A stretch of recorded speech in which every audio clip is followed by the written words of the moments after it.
Bienvenue dans ce nouveau tuto sur les pompes doseuses, toujours accompagné de Frédéric, responsable produit de chez Prominente. Aujourd'hui, on va faire un focus sur les pompes électromagnétiques. Alors, Frédéric, je vois que tu nous as ramené 3 pompes différentes. Est-ce que tu peux, s'il te plaît, nous les présenter? Bien sûr. Donc là, on est sur des pompes dites électromagnétiques. D'accord. On va retrouver tout d'abord la bêta, Mhm. la gamma X et sa grande sœur, la gamma XL. Comme on l'a vu sur les pompes doseuses à moteur, on est donc sur les pompes doseuses dites à membrane. On va donc retrouver un doseur qui est à quelque chose près identique à une pompe doseuse dite à moteur. Tu retrouves ici donc le clapet d'aspiration, le clapet de refoulement, le doseur. Ici, tu vois une molette de purge qui permettra de pouvoir aider la pompe lors de l'amorçage. Et dans ce doseur, il y a donc la membrane qui va faire des va-et-vient, sauf qu'ici, ça va être entraîné par un électroaimant. D'accord, ok, super. Tu peux juste montrer la membrane à la caméra, là, parce que je ne suis pas sûr qu'on ait tous vu. Donc la membrane qui est ici et qui est revêtement. Téflon. Et donc, en effet, la pompe la plus basique, c'est la bêta. D'accord. Comme tu peux le voir, par rapport à d'autres pompes doseuses, celle-ci n'a que des boutons, alors que la gamma X et la gamma XL sont elles équipées d'un afficheur. Du coup, la bêta est destinée sur des usages simples. En effet, tu vas simplement avoir 2 ou 3 boutons. Le bouton de réglage de longueur de course, qui va te permettre de pouvoir régler la quantité injectée par coup. D'accord. Réglable de 0 à 100%, mais on préfère toujours l'utiliser de 30 à 100%. D'accord. Pourquoi en dessous de 30% ce n'est pas recommandé? Parce qu'en fait, le déplacement de membrane n'est pas suffisant pour pouvoir bien aspirer et bien refouler. On va donc jouer avec ce curseur entre 30 et 100%. Ça, c'est le curseur de réglage de longueur de course, c'est-à-dire la quantité injectée par coup de pompe. Ça marche. Ensuite, on a un deuxième curseur ici, où en fait, il a différentes positions, où en fait, on peut déjà choisir la cadence, c'est-à-dire le nombre d'allers-retours à la minute, qui permettra aussi de pouvoir faire un réglage. À ce moment-là, j'utiliserai la longueur de course et la fréquence d'impulsion, de manière à pouvoir ajuster de manière précise le réglage. D'accord. Quand tu parles de réglage, tu parles de débit, j'imagine? Tout à fait. Ok. Donc, tu vas pouvoir utiliser ces 2 potentiomètres pour ajuster le débit. Ensuite, ce potentiomètre peut être également mis sur la position externe. Cette pompe peut être aussi associée, par exemple, sur un compteur à impulsion. Par exemple, une injection de chlore sur de l'eau potable, tu as un compteur d'eau qui va envoyer une pulse tous les 100 litres, et auquel cas, la pompe doit injecter la dose tous les 100 litres passés. À ce moment-là, tu vas utiliser le câble de commande externe que tu vas brancher sur la pompe. Tu vas mettre ton potentiomètre sur externe, et auquel cas, la pompe va être asservie au compteur d'eau, et la pompe va ajuster sa dose en fonction du débit d'eau. Excuse-moi, tu viens de réutiliser un terme technique et important, asservi. Est-ce que tu peux nous le redéfinir rapidement? Alors, si tu veux, l'asservissement, c'est de savoir comment est-ce que la pompe doit fonctionner. Est-ce qu'elle doit travailler de manière fixe, débit constant et fixe, ou est-ce qu'elle doit moduler son débit et donc être asservie à quelque chose? Ça marche. Est-ce que tu peux éventuellement nous parler un petit peu des avantages et des inconvénients des électromagnétiques par rapport au moteur? Bien sûr. Merci. Alors là, on est donc en train de parler du mouvement de la membrane. Est-ce que j'utilise un moteur pour déplacer la membrane ou un électroaimant? D'accord. L'électroaimant, c'est quelque chose que l'on va plutôt utiliser sur les petits débits, c'est-à-dire de 0 à 20 litres/heure à peu près. Pourquoi? Parce qu'en fait, avec un moteur, on ne peut pas descendre aussi bas au niveau des débits, et il est préférable d'utiliser un électroaimant. Du coup, on a donc créé ce système d'électroaimant qui permettra de déplacer la membrane, et le gros avantage d'un électroaimant, c'est qu'il n'a quasiment pas d'usure. Un moteur, il y a des pignons qui vont s'user et dériver dans le temps, alors qu'avec un électroaimant, c'est un champ magnétique qui est utilisé et il n'y a donc pas d'usure. D'accord, ok, impeccable. Donc, est-ce que je suis dans le droit de me dire que les pompes électromagnétiques vont durer peut-être un peu plus longtemps dans le temps et qu'elles sont éventuellement plus précises sur des petits volumes que les pompes à moteur? Alors, on peut considérer qu'une pompe électromagnétique a une durée de vie plus longue qu'une pompe à moteur, ça c'est vrai. Et en effet, vu qu'on veut utiliser des équipements beaucoup plus petits, un doseur beaucoup plus petit, ces pompes-là auront une bien meilleure précision qu'une pompe à moteur pour injecter sur des débits plus petits. Autre avantage d'un électroaimant, c'est qu'elle est capable de monter beaucoup plus haut en pression. Avec une pompe dite à moteur, dépasser 16 bars, c'est assez compliqué parce qu'il faut des moteurs très puissants. Or, tu vois, cette petite pompe bêta, elle est capable de monter à 25 bars. Parce que l'électroaimant a une telle énergie qu'il est capable de monter très très haut en pression. Donc, avec celle-là, on peut monter jusqu'à 25 bars. Sur certains modèles, oui. Ok, donc si je dois résumer, pour l'instant, on a parlé de la bêta, qui est à utiliser sur débit fixe ou impulsion. Exactement. C'est bien ça? Tu peux nous parler des 2 autres? Bien sûr. Donc la bêta est en effet un modèle très basique. Et on a donc sa grande sœur, la gamma X, qui va reprendre la même conception, c'est-à-dire un doseur de conception identique, un électroaimant. D'accord. Sauf qu'ici, il y a une particularité, c'est qu'on va être capable de maîtriser le déplacement de l'électroaimant. Ok. Comment on fait pour ça? On rajoute en fait un frein sur le déplacement de la membrane. Donc on a mis un frein électronique et on rajoute un capteur sur le déplacement de la membrane qui nous permettent de connaître en toute situation où se trouve la membrane dans le doseur. D'accord. Et à partir de là, on va être capable d'injecter un courant de manière très maîtrisée pour pouvoir faire du pouce-seringue et d'injecter de manière continue le produit. Ce qui te permet dans ces cas-là de rentrer dans le champ des possibles. Tout à l'heure, on a vu qu'avec la bêta, on était limité par des potentiomètres. Longueur de course, 30% minimum. Fréquence d'impulsion, je ne peux pas descendre en dessous de 10%. Et en plus de ça, je vais espacer mes injections. Avec un électroaimant dit régulé, tu vas être capable de faire du pouce-seringue et donc, une fois que tu as rempli ton doseur, de pousser tout doucement. Tu prends par exemple une 15 litres-heure, on est capable de descendre à 20 ml par heure en dosage continu. C'est considérable. En gros, tu prends le débit de la pompe, par exemple une 15 litres-heure, tu divises par 600, ça te donne le débit milli. Le gros avantage de cela, c'est que tu vas pouvoir avoir un parc uniforme au niveau de tes installations. Le gros problème, c'est que tu as une pompe qui tombe en panne, encore faut-il avoir le bon modèle en stock. Là, l'avantage avec cette pompe-là, c'est que c'est une pompe passe-partout. Tu te dis, voilà, je vais utiliser une 15 litres-heure, je sais qu'elle va balayer de 20 ml par heure jusqu'à 15 litres-heure. Et si mes installations s'y prêtent, j'ai qu'un seul modèle. Donc, avantage, un seul modèle de pompe, un seul modèle de kit. Et à partir de là, cette pompe-là te donne déjà le premier avantage d'avoir un dosage dit universel. Ensuite, comme tu peux le voir, elle est équipée d'un afficheur, Oui. ce qui te permettra à ce moment-là de pouvoir régler de manière précise le débit. Ce n'est plus des valeurs en pourcentage, mais directement des quantités en millilitres ou en litres par heure que tu vas ajuster. D'accord. Ensuite, vu qu'elle est beaucoup plus évoluée, et comme je l'expliquais tout à l'heure, on va être capable de maîtriser le comportement de l'électroaimant. Autrement dit, quand on voit la quantité d'électricité qu'on injecte dans la membrane, si on voit par exemple que la membrane a tendance à vibrer, l'intensité va bouger.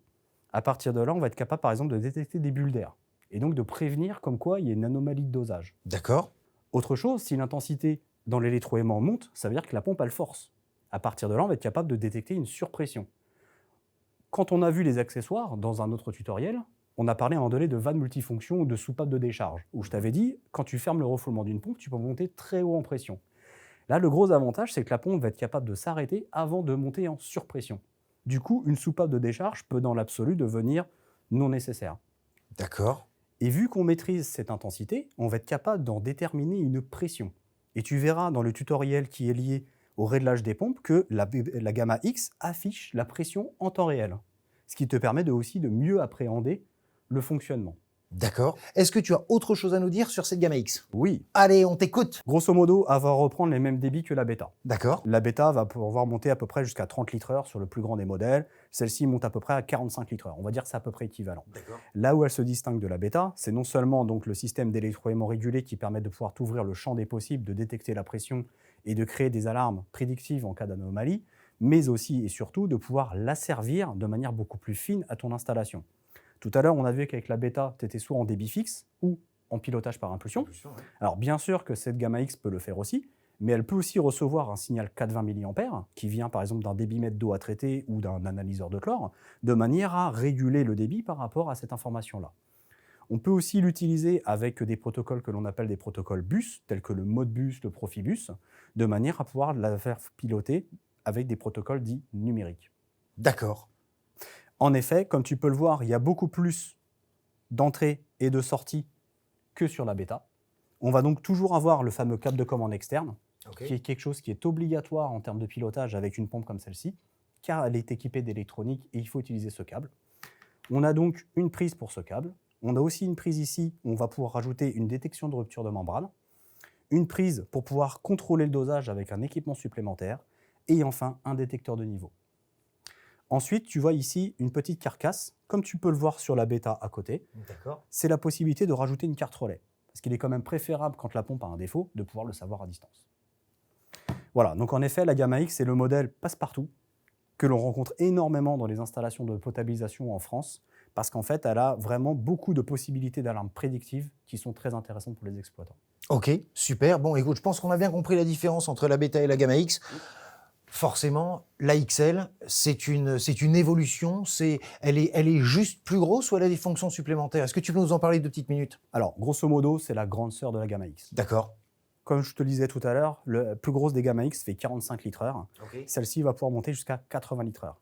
Okay. Comme tu peux le voir, elle est plus grande, parce qu'en fait, l'électroaimant est plus gros. Donc, elle va reprendre exactement les mêmes fonctionnalités que la gamma X, avoir un débit plus important, et on a simplement rajouté une dernière prise. Tu vois le nombre de prises ici qui est plus important. on en a 5, alors que sur la gamme AX, il n'y en a que 4. La 5e prise est la fiche config IO, Input Output, D'accord. qui te permettent en fait d'avoir 3 relais natifs dans la pompe, de manière à pouvoir renvoyer 3 informations différentes par des petits contacts secs. Ah, ça veut dire quoi? Ça veut dire qu'elle peut traiter, trois injections à la fois, à la limite ou, Alors non, en fait, elle est capable de te renvoyer 3 informations distinctes. D'accord. Par exemple, l'information numéro 1, je suis en surpression. OK. L'information numéro 2, mon bidon est vide. Mon information numéro 3, je vois des bulles d'air dans le doseur.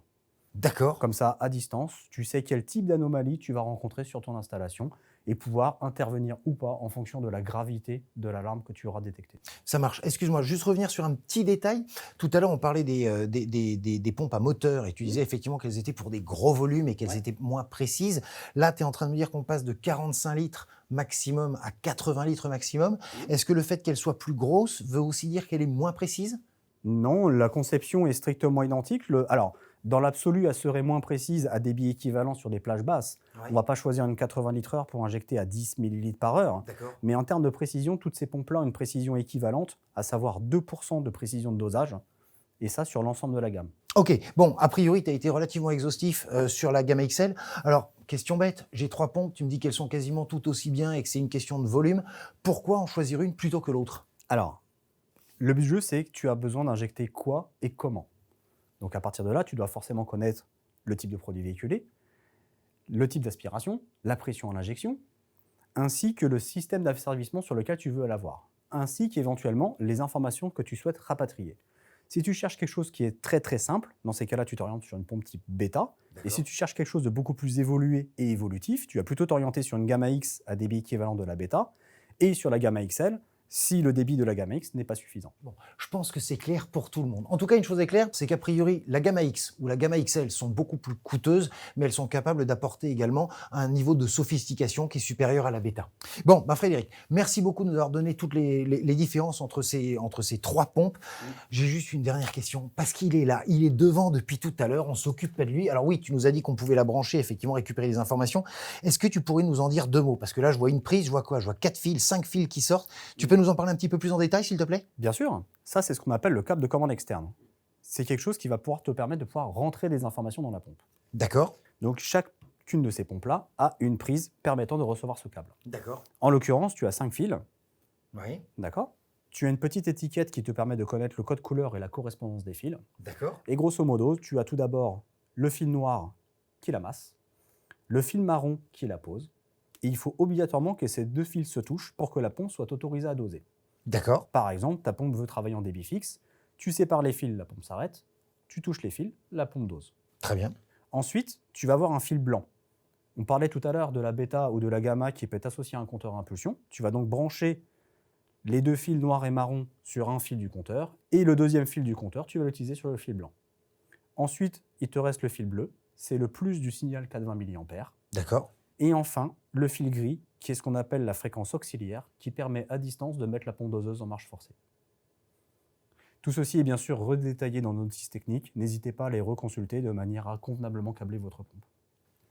Frédéric, merci beaucoup de nous avoir parlé de toutes ces pompes, la bêta, la gamma X, la gamma XL, le fil, les couleurs, les machins. Merci pour la totalité de ça. Bon, si vous souhaitez voir l'entretien, l'exploitation et le réglage de ces 3 modèles, je vous donne rendez-vous dans un prochain tuto où on se retrouvera tous ensemble avec tous ces modèles et certainement Fred. Allez, merci à tous et à bientôt pour un prochain tuto.